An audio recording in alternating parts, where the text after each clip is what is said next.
Greetings, YouTube. I'm Quantum Tuba. It's Friday, and now is the time to legalize industrial hemp.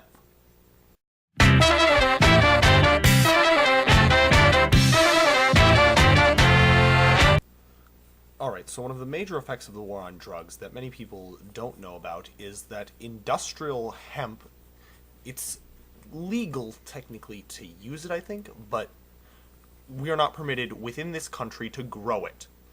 This effectively means that it is not going to be used on any large industrial scale. And this has some serious consequences. One of the more notable consequences is that for things where we could use hemp, we end up using trees. And I'm sure those of you who are familiar with the environment know that cutting down lots of trees is not a good idea, especially when we could be growing, well, pot, and using that. Before hemp was illegalized in this regard, it was found that there was a new method to make even more paper from hemp, and hemp had already been used as a great paper equipment, but we had found ways to make it faster. So something that we had used for most of our books and for much of our fabrics was going to be even better. Many corporations did not like this because they had large timber holdings. This is very well explained by Jello Biafra in his speech Grow More Pot, to which I will post a link in the sidebar. So the corporations that had large holdings in wood, and DuPont that had just patented a new substance by which they would could process wood pulp, they did not want competition from hemp.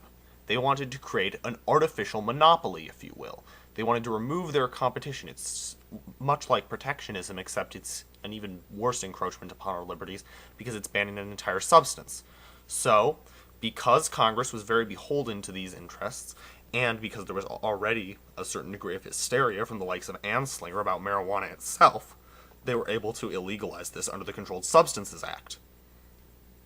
And of course, this is having disastrous environmental consequences in terms of our amount of clear cutting, and it is having horrible consequences for the nature of a free economy. It's a violation of civil liberties, and it's just all around illegitimate. But no one seems to want to do much about it, because no one really knows much about it unless they do research on it, because it's not widely reported on. Now, someone is trying to do something about it.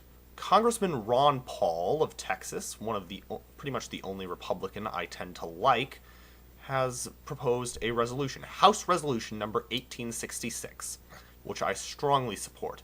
This would legalize industrial hemp production within the United States and remove its classification as something that should be covered under the Controlled Substances Act, which it currently is. It's lumped in with marijuana. Now, seen as it's not even a drug, this is completely absurd. I find the war on drugs itself to be absurd, but this is even dumber than the mainstream aspects of the war on drugs. So, I strongly encourage all of you to write letters to your congressmen or women so that they will support this bill and encourage us to remove an artificial monopoly created by the state. Thank you.